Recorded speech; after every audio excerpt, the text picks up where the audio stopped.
अभी तक तो ये देखने को मिल रहा था कि हिजबुल्ला एफपीवी ड्रोन के जरिए एक एक जगह जहां इजरायली सैनिक छिपे हैं या फिर उनका मरकबा टैंक खड़ा उसे उड़ा रहा है, और अब हुल्लम खुल्ला उस टैंक पर सवार होकर उस टैंक को चलाने वाले इजरायली सैनिक के साथ साथ उसके साथियों को घसीट कर बाहर निकाल रहा है। जी हाँ, इसकी पहली वीडियो सामने आई जिसमें दावा किया जा रहा है कि इजरायली सैनिकों पर कहर बनकर टूटे हिजबुल्ला के लड़ाके कब्जा कर लिया मरकबा टैंक पर और बुरी तरह से उसे कूटा गया है। इसी के साथ खबर निकल कर आई है कि एक और जो डिस्ट्रॉयर है, अमेरिका का डिस्ट्रॉयर है, उस पर बड़ा हमला हुआ है। यह हमला कहाँ हुआ, किसने किया, यह मैं आज आपको दिखाने जा रहा हूं। चूंकि अब तक समंदर के अंदर तनाव बढ़ा हुआ है तो क्या घड़ी आ गई है, क्योंकि ईरान के इस तरफ से धमकियों के बीच डिस्ट्रॉयर पर एक बड़ी घटना घटी है। बेतहाशा आग की तस्वीर है। और तो और खबर भी निकल कर सामने आई कि कैसे झुलस उठे हैं डोनाल्ड ट्रंप। कहाँ ये क्या हुआ, ये क्या हुआ है, जरा एक एक तस्वीर दिखाऊंगा और कई और महत्वपूर्ण खबरें भी हैं। अमेरिका ने एक बड़ा कदम उठाया है। खास तौर पर यह खबर अंधभक्तों को जरूर देख लेनी चाहिए कि हमारे को कहाँ लाकर खड़ा कर रहा है अमेरिका, जो कल तक हमारे नरक कह रहा था, फिर बाद में कह रहे थे ऐसा नहीं, फिर दो वही हरकत।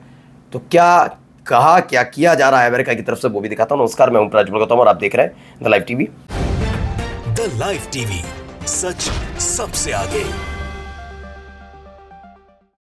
पहले ये खबर आई है, देखिए खबर देखिए। इस वीडियो में क्या दावा है बताता हूं, पहले देखिए।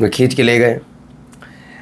ऐसे में क्या दावा है, दावा पहले बता देता हूं। According to the post, Hezbollah fighter reportedly captured Israeli soldier and removed them from military vehicle. The message shows approval and support for this alleged action.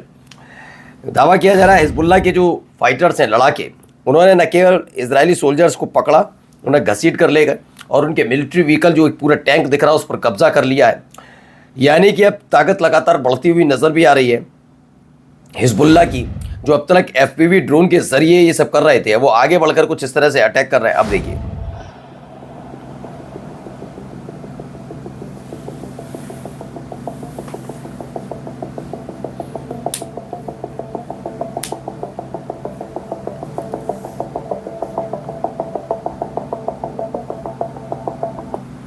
तो ये तस्वीर निकल कर सामने आई है। US navy destroyer were affected by fire incident in the Pacific Ocean. According to the report, USS Higgins become temporary inoperable after a fire broke out on a boat. एक और डिस्ट्रॉयर है, इससे पहले हमने गेराल्ड पर सुना था कि एक के बाद एक कई घटनाएं वहाँ पर घटी थी, वहाँ हालत ख़राब हो गई थी। गेराल्ड के हालात ज़्यादा बिगड़ते नजर आए थे, उसके बाद उसकी मरम्मत की गई। फिर खबर थी कि 100 मिसाइलें दाग दी थी अब्राहम लिंकन पर, जिस अब्राहम लिंकन को अब निकालने पर जुटा हुआ है अमेरिका की, उसे वहाँ से हटा लिया जाए। अब एक ऐसा ही अमेरिका का हिगिंस नाम का ये यूएसएस डिस्ट्रॉयर है, जिसको लेकर खबर है कि यहाँ पर आग लग गई। अफरा तफरी का आलम इस पूरे युद्धपोत पर देखने को मिला। आग तो यहाँ पर भी लगी है, ज़रा देखिए कैसे फूंक दिया गया।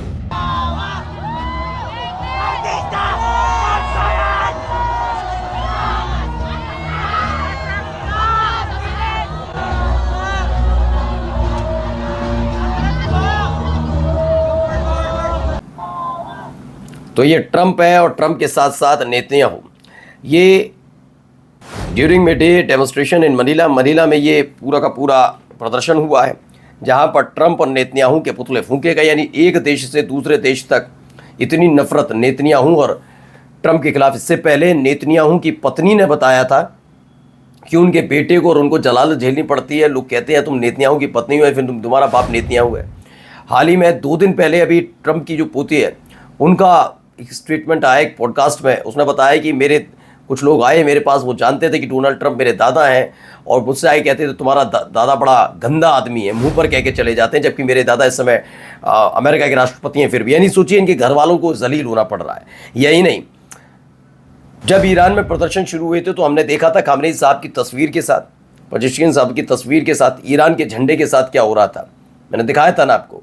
वहां पर क्या था, वहां क्लियर हो गया था। मैंने तब भी कहा था कि हो सकता है खामनेई साहब को लेकर नाराजगी हो सकती है, लेकिन जो अपने झंडे का, अपने देश के झंडे का सम्मान नहीं करते, राष्ट्रीय प्रतीकों का सम्मान नहीं करते, वो देश भक्त कैसे हो सकते? वो तो देशद्रोही हुए ना। यानी उनका एजेंडा कुछ और है। और देखिए बाद में पोल खुली थी, लेकिन सोचिए जो वहां हो रहा था, पैसा खर्च करके, यानी पैसा का मतलब तोमान खर्च करके उनको पैसा, मतलब रकम दे दे के प्रदर्शन कराया जा रहा है। यहाँ ऐसा नहीं है, यहाँ पर लोग सड़कों पर उतर रहे हैं और खुलकर प्रदर्शन कर रहे हैं। The 6th country placed on this year priority watch list are Chile, पढ़ते जाइए नाम, विच लिस्ट जो रखे गए नाम, Chile, China, India, Indonesia, Russia and Venezuela. इनके लिए अमेरिका ने कहा, क्या कहा है, वॉच लिस्ट में डाल दिया है। अमेरिका ने भारत को रूस और चीन के साथ वॉच लिस्ट में डाला। USTR की सालाना स्पेशल 301 रिपोर्ट के मुताबिक वाशिंगटन के साथ चल रहे व्यापार वार्ता के बीच भारत को इंटेलेक्चुअल प्रॉपर्टी राइट्स को लेकर अमेरिका की प्रायोरिटी वॉच लिस्ट में रखा गया।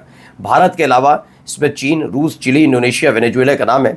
अमेरिकी व्यापार प्रतिनिधि जेमिसन ग्रीन ने चेतावनी दी कि वाशिंगटन अनफेयर ट्रेड प्रैक्टिसेस को खत्म करने के लिए सभी तरीके के इस्तेमाल करेगा।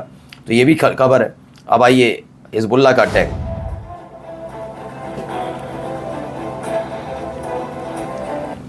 तो एक के बाद एक हमले की ये तस्वीरें निकलकर सामने आई, कैसे अटैक हुआ है हिजबुल्लाह का। एक तरफ जब मैंने शुरुआत में दिखाया कि कैसे उसने अटैक करके कब्जा कर लिया, तो दूसरी तरफ देखिए FPV ड्रोन यहाँ पर जाता है बाकायदा, इसका सिग्नल मिल नहीं पाता, इसीलिए ज़्यादा दिक्कतों का सामना फिलहाल करना पड़ रहा है IDF को। और देखिए टैंक में जाकर सीधा अटैक, टैंक पर सीधे जाकर भिड़ गया, खत्म।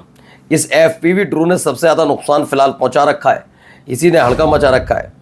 अब नया बयान सुनिए इस आदमी का। Cuba's got problems.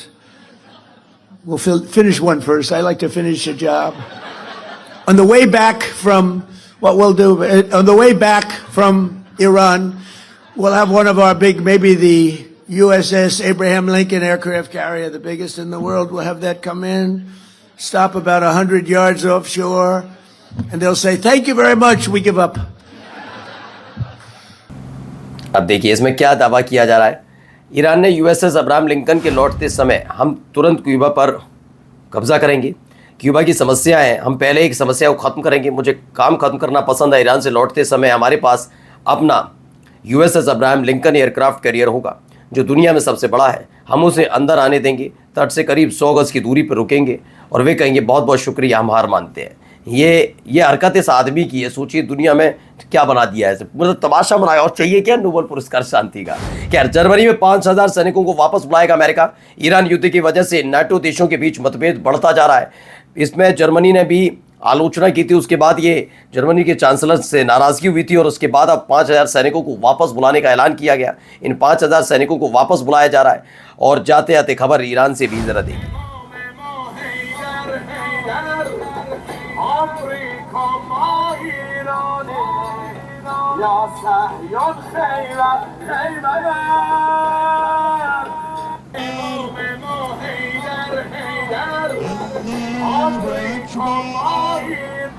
देखिए और भी है तस्वीरें।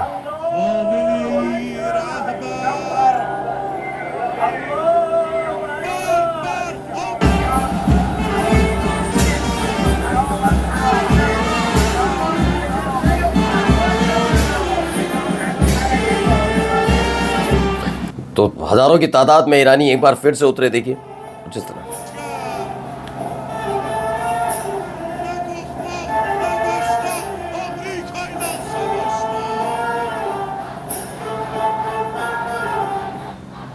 कुछ इस तरह से प्रदर्शन हो रहे हैं। तो हजारों की तादाद में ईरानी उतरे सड़क पर और उसके बाद इस तरीके से सरकार के समर्थन में प्रदर्शन किया है। नमस्कार। द लाइव टीवी, सच सबसे आगे।